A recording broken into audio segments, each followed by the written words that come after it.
Hello students, हमने previous class में रूस की क्रांति को हम बहुत अच्छे तरीके से डिस्कस कर चुके हैं। ऑब्जेक्टिव क्वेश्चन भी बहुत अच्छे तरीके से डिस्कस कर चुके हैं और इसके पहले अगर आप लोग को अपनी कॉन्सेप्ट क्लियर करना हो तो प्रीवियस वीडियोस को आप देख सकते हो।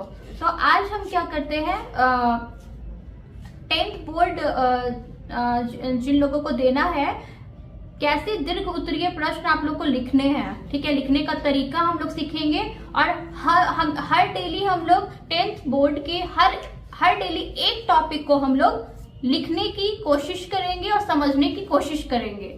तो फर्स्ट क्वेश्चन आप लोग का है 10th क्लास से एक्सरसाइज नंबर 2 जो है रूस की क्रांति। अगर लॉन्ग आंसर टाइप क्वेश्चन है तो पहली बात ये कि आप लोग को बहुत अच्छे से लिखने की कोशिश करनी चाहिए। जैसे कि 10th बोर्ड है, पता ही है, मार्क्स आप लोग को बहुत अच्छे से ऑब्टेन करने हैं। तो एग्जामिनर क्या देखता है?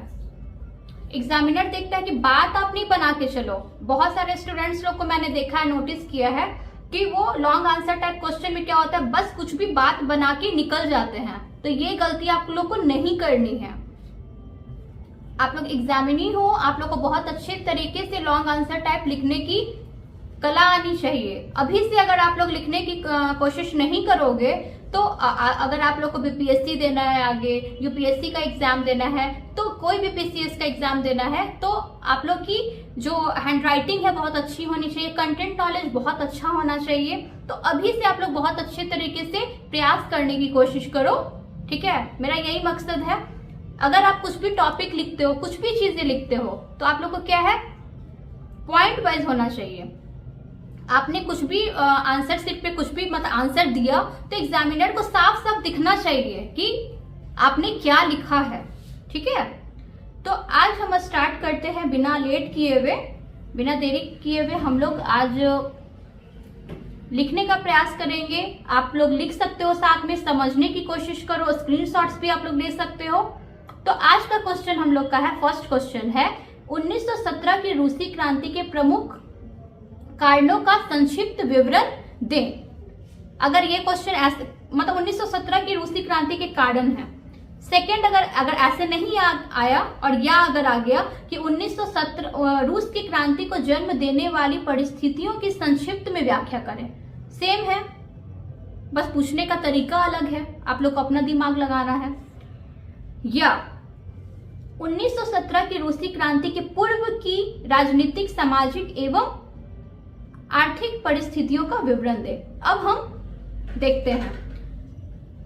पहले लिखना है 1917 की रूसी क्रांति के निम्नलिखित प्रमुख कारण थे। फर्स्ट पॉइंट देके लिखेंगे हम, पहला है, और जब भी लिखोगे आप तो अंडरलाइन करोगे इस पॉइंट पे। क्रांति के पूर्व रूस में रोमनोव राजवंश का शासन था। रूस के सम्राट को जार कहा जाता था।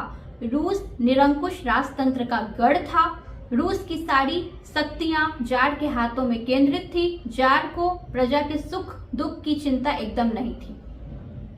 आम लोगों की स्थिति चिंताजनक थी, जिसके कारण रूस में क्रांति का श्री गणेश हुआ। सेकेंड पॉइंट है मजदूरों की दयनीय स्थिति। रूस में मजदूरों की स्थिति अत्यंत दयनीय थी। उन्हें अधिक काम करना पड़ता था, किंतु उनकी मजदूरी काफी कम थी। मजदूरों को कोई राजनीतिक अधिकार नहीं थे। थर्ड है मार्क्सवादी विचारधारा का प्रभाव। अंडरलाइन करेंगे हम, उसके बाद लिखेंगे मार्क्सवादी विचारधारा के प्रभाव में 20वीं शताब्दी के पूर्व ही रूस में मार्क्सवादी विचारधारा का प्रादुर्भाव हो चुका था। रूस में के श्रमिकों पर मार्क्सवादी विचारधारा का गहरा प्रभाव पड़ा। इसी विचारधारा ने रूस में बोल्शेविक दल को उत्पन्न किया, जिसके नेतृत्व में 1917 में रूसी क्रांति हुई। फोर्थ है कृषकों की दयनीय स्थिति। रूस की बहुसंख्यक जनसंख्या कृषक थी, जिनकी स्थिति अत्यंत ही दयनीय थी। कृषकों के पास पूंजी का अभाव था तथा करों के बोझ से वे दबे हुए थे। किसानों के पास क्रांति के सिवा कोई चारा नहीं था। फिफ्थ है रूसीकरण की नीति। जार निकोलस द्वितीय द्वारा जारी की गई रूसीकरण की नीति में रूस में अल्पसंख्यक समूह परेशान थे। रूस में मुख्यतः स्लाव जाति के लोग रहते थे। स्लाव जाति में आप लोगों को क्या क्या करना है, अंडरलाइन करना है, ठीक है। इनके अतिरिक्त फिन, पोल, जर्मन, यहूदी आदि अन्य जातियों के लोग भी थे। ये भिन्न भिन्न भाषाएं बोलते थे। अतः जार ने देश की एकता के लिए देश की अल्पसंख्यक जातियों पर रूसी भाषा, शिक्षा और संस्कृति लादने का प्रयास किया। इसको लेकर अल्पसंख्यकों में घोर असंतोष था। नेक्स्ट है विदेशी घटनाओं का प्रभाव। रूस की क्रांति में विदेशी घटनाओं की भूमिका महत्वपूर्ण थी। सर्वप्रथम क्रीमिया के युद्ध में रूस की पराजय ने उस देश में सुधार का युग शुरू किया। इसके बाद 1904-05 में रूस जापान युद्ध में रूस की करारी हार हुई। सॉरी, यहाँ हार छूट गया है, हार आप लोग को लिख लेना है। वो पेन दो तो उधर से, पेन दो ना। यहाँ आप लोगों ने करना है रूस की करारी हार हुई, ठीक है। अगर आपको कॉन्सेप्ट क्लियर करना है कि विदेशी घटनाओं का प्रभाव जो है वो कैसे होता है। क्रीमिया के युद्ध में जो है रूस पराजित हो जाता है 1854 से 56 में, और कंटिन्यू इसकी हार हो रही होती है, और यहाँ रूस की करारी हार होती है। छूट गया यहाँ पे, आप लोग यहाँ पे करेक्ट कर लेना, हार हुई, रूस की करारी हार हुई। इससे रूस की सामरिक शक्ति घट गई। इससे रूस के लोगों में भारी क्षोभ हुआ।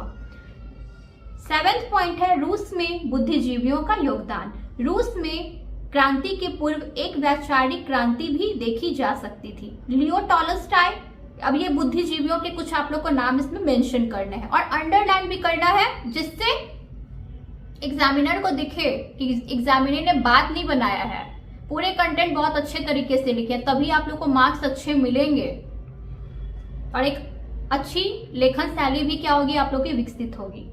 तो Leo Tolstoy, War and Peace, Dostoevsky, Turgenev एवं जैसे चिंतक इस नए विचार को प्रोत्साहन दे रहे थे। ये सब बुद्धिजीवियों के नाम है। और हाँ, कुछ मतलब ये जितने भी बुद्धिजीवी हैं, इन लोगों ने क्या क्या बुक्स लिखी है, हो सकता है ऑब्जेक्टिव टाइप क्वेश्चन में भी आप लोग को आ जाए, तो मैंने प्रीवियस वीडियोस में आप देख सकते हो, ठीक है। लास्ट है जो कि प्रथम विश्व युद्ध में रूस की पराजय, जो कि तात्कालिक कारण बनता है। प्रथम विश्व युद्ध 1914 से 1918 तक चला। इस युद्ध में रूस मित्र राष्ट्रों की ओर से, रूस क्या था, मित्र राष्ट्रों की ओर से शामिल हुआ था। रूसी सेना के पास न तो आधुनिक हथियार था, न ही पर्याप्त मात्रा में रसद। जार ने सेना की कमान अपने हाथों में ले लिया था, जिससे दरबार में उसकी अनुपस्थिति में जरीना और पादरी रासपुटिन, कौन, जार निकोलस द्वितीय की पत्नी थी जरीना और पादरी रासपुटिन को षड्यंत्र करने का मौका मिल गया, जिसके कारण राजतंत्र की प्रतिष्ठा और भी गिर गई। अब हम लास्ट करेंगे उपर्युक्त कारणों के कारण रूस में 1917 की बोल्शेविक क्रांति हुई। तो ये हम लोगों ने आज लॉन्ग आंसर टाइप लिखना सीखा है, और मिलेंगे एक और बेहतर क्लास में, और एक और हम लोग सब्जेक्टिव क्वेश्चन जो है वो तैयार करने की कोशिश करेंगे। अगर आप लोग को मेरा चैनल जो है पसंद आया तो लाइक करें, सब्सक्राइब करें, और सारे के सारे वीडियोस को आप लोग बार बार देखो और शेयर करो। मिलते हैं हम लोग एक और बेहतर क्लास में, तब तक के लिए आप लोग बहुत अच्छे तरीके से स्टडी करो।